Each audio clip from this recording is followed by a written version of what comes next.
Good afternoon, everybody. This is our mic check. If you can see us, if you can hear us, give us a thumbs up so that we'll know everything is working properly. We will begin promptly at 3 o'clock.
Good afternoon, everyone. Hope everyone's having a pleasant day today. We'll go into our announcements here. We did have a representative who had not tuned in yesterday from the Sandmont or the Dade Health and Rehab out on the mountain, and they did report that they do have actually one of their patients and then 4 of their employees that tested positive for the COVID-19. We've not, and they actually, if you listen to the lady, then she gave you a really good report that they were going to actually double test these people, and so they went ahead and they did test them again, and the results have not came back yet as far as we know right now. We were going to actually update you on that, but right now it could be even in probably Monday before they get the results back on that, but she did give all of her information, contact information, so we have that on our website. I know their phone's probably been ringing off the wall today, but it's something that it is what it is, and they're doing all the steps that they're supposed to the protocol going through that. And I understand that the actual National Guard had already been there helping with the cleaning for the past month. Probably they've been there, I think, twice, maybe 3 times. So if you have any questions, we do have that information on our website. To contact. I think she gave her email address also, didn't she? She got that too. So I know there's a lot of people out there that I know that I was raised with here in the county. So and as soon as we know anything or any updates on that, we'll bring you up to date on that. The park this weekend It's going to be a big deal, big weekend. I mean, we know that the last few weekends has been really congested out there in New Salem area, and this will probably be even worse. The DNR, they've assured us, the county, that they're doing everything in their power. They're going to have extra help out there, extra people from enforcement, and of course the state troopers will be on the state highway also, and so they're going to do their best to contain that. I know that there was a comment from the colonel, which is over all the public safety, Carey Vowell, V-O-W-E-L-L, and he made the comment that this will be like no other Memorial Day that's probably in the history of Georgia, as far as with this going on like it has, and the people that's been actually contained to home, and they'll be wanting to get out and go and travel. So that's not only in our parks, but that's probably will be on our roadways too. There'll be a lot of people getting out, and so just be careful and use common sense, not only in your driving habits, but mainly also your mask. Be sure to wear your mask and try to stay out of crowds. But you still enjoy yourself. So I know Alex is on his way. There was even a warning a few minutes ago. Alex is on their way down to Tybee Island, and that's going to be one of the supposedly hot spots. I mean, they're warning everybody, this is going to be a treacherous weekend out there, because people already, there was already several thousand people on the beaches. So good luck to them. I'd stay right here in Dade County myself. But I also want to mention, early voting. We'll be mentioning that every day. What's going on out here. They're averaging about 100 people a day voting, which is great. That's really something. And so that's really good. I want to stress people that it's very safe. If you're thinking about, I don't want to go, but let me tell you, we've took every precaution as far as any of the shields. We got hand sanitizer. The machines are cleaned just regularly. Everyone, when they use that, we've got special stuff they're cleaning them with. So don't let that deter you from coming in voting. It's very safe, and you'll see when you come here, and it don't take very long at all. You can go in and go out. So just try to vote. That's something you need to do, and don't let this old virus keep you in and keep you from doing that.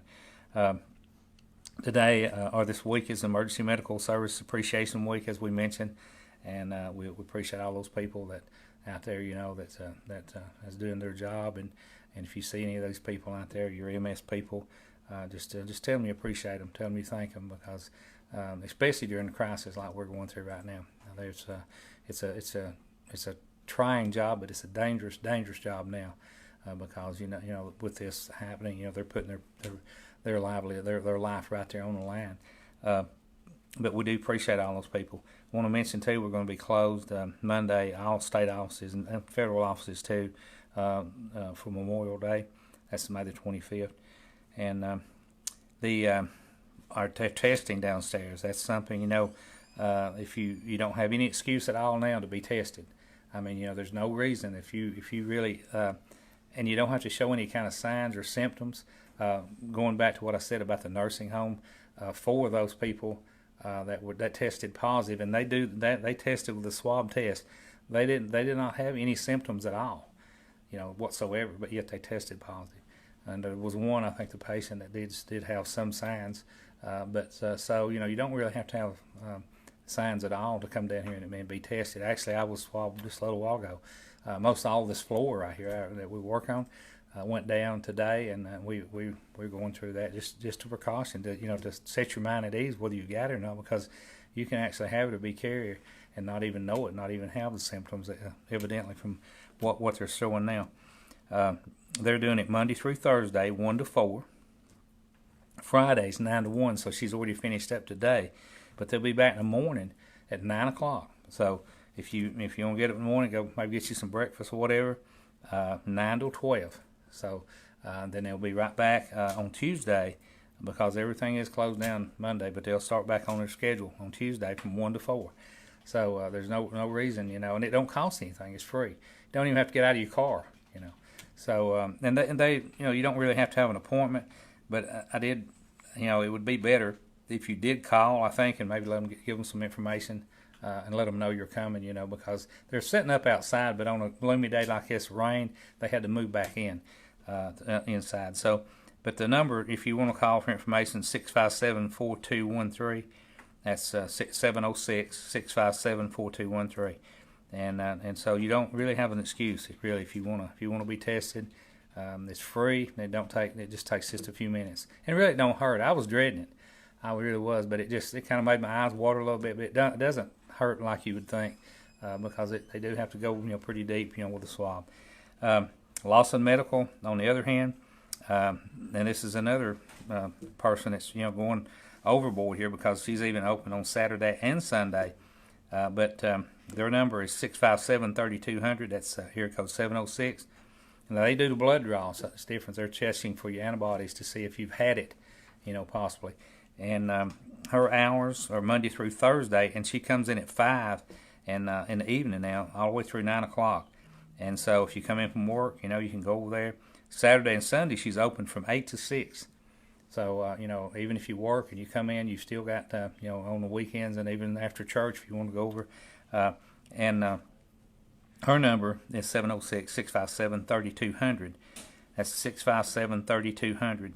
And the one in Lafayette, they're also doing the blood draw.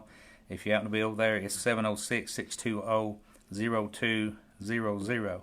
Now, both of these are private, clinics, and there is a charge for them. There's $25 charge plus a lab fee for the Lawson, and I think it's a $40 flat fee over to Lafayette Clinic. I'm pretty sure of that. So that's two more options. And if you just happen to be on 27 over there or whatever by the Civic Center, they are also doing a swab test. I'm not sure their hours. You don't have that posted. They never did call us on that. They never did. Yeah. But it's probably basically pretty close to the same, because they are a public health. Then it's 706-375-7705. So that gives you a lot of options right there, and that's what the state or the governor's wanting. If you're not forced to do it, but if you feel that he would like to have everyone possibly in the state tested, just to know, But and it's not a law, or by any means you don't have to do it. But just for curiosity, it might set your mind at ease just to be tested. I'll go ahead and move into our numbers here. We have increased in our numbers today. We went from 20 yesterday to 22. We have two new cases. We still have, of course, the 11 antibodies that could be deducted from that, and we do have one death. Walker County, they went from 81 to 85. They have 44 antibodies. That'll leave them with about 41, actually. Catoosa, they went from 77 to 80. They have 23 antibodies. Chattooga County, they went from 19 yesterday to 21. They have 2 antibody tests outstanding. Whitfield County, they went from 210 to 220. Gordon County, they went from 134 to 135. Floyd County, they went from 210 to 220. Bartow County, 419 to 425. And there's 2,677 unknowns out there. And like we've said before, some of those could be our county, but we know they're from one county or the other in Georgia, so they're still outstanding and not been totally locked to a county. So far in Georgia, we've had 1,783 deaths. That's up from 1,724 yesterday. And so far in Georgia, total hospitalizations, that's from day one till now, there's been 7,294 people hospitalized. And as of yesterday, though, according to the governor's report from the health department, it was the lowest that we've had. In other words, it's going just declining as far as the people in the hospital. And there was just a little bit over 900 people that still remained in the hospital as of yesterday. And it's just that number has been kind of deplenishing as we go along, which that's a good sign. In Tennessee, there's been a total of 18,961 confirmed cases. That's up from 18,532 yesterday. And there's been 11,000 out of that 18,961. There's been 11,783 that's recovered out of that number. Hamilton County, just going through the counties that are closest to us, they went from 402 yesterday to 425. They've got 167 recovered and 13 deaths. Marion County, they stayed the same today with 35. They have 35 recoveries with 1 deceased. Grundy County, they stayed the same, 31. They have 26 recoveries with 1 deceased. Sequatchie County, they went from 9 to 10. They have 9 recovered. Meigs County stayed the same at 22. They have 19 recovered. Bradley County, they went from 84 to 89.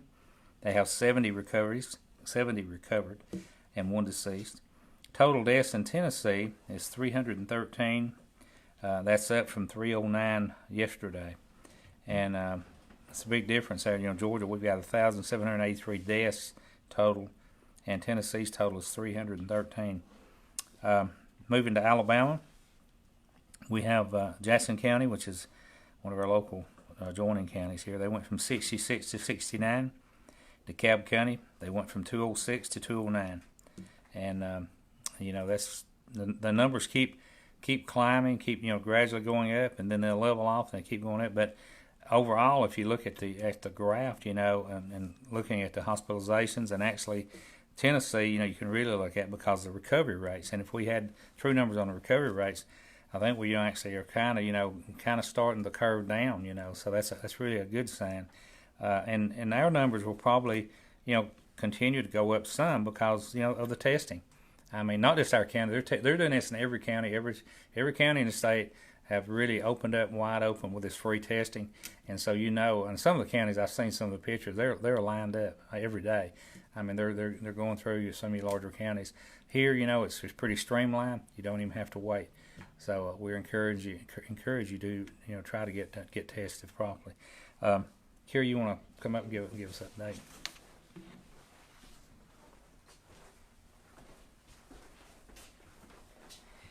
Elections asked me to come on and let you know that they do still need a couple of volunteers for election night, which is Tuesday, June the 9th. From about 6:30 until 9:30, they need a couple of volunteers who will help with polling. So not exactly sure what that entails, but you can call this telephone number. This is to our elections office, and they can tell you. That telephone number is 706-657-8170. We are very excited that we're having such a good turnout for early voting. If you want to know what that schedule is, you can check out our website under Elections 2020, and you can see the early voting schedule. They also wanted me to remind you to please not campaign while you're voting. So no shirts, caps, signs or banners of any kind within 150 feet of a precinct, and that includes what you're wearing in. So if your shirt has the name of a political candidate on it, or your cap has the name of a political candidate on it, you will need to remove that cap or put on something over your shirt so that you can come in and vote. So make sure to be mindful of that as you come and vote.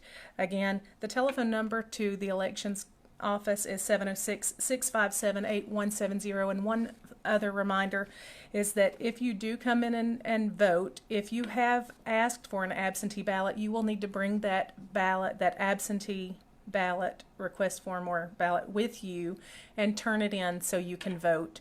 So any questions, again, give them a call at 706-657-8170.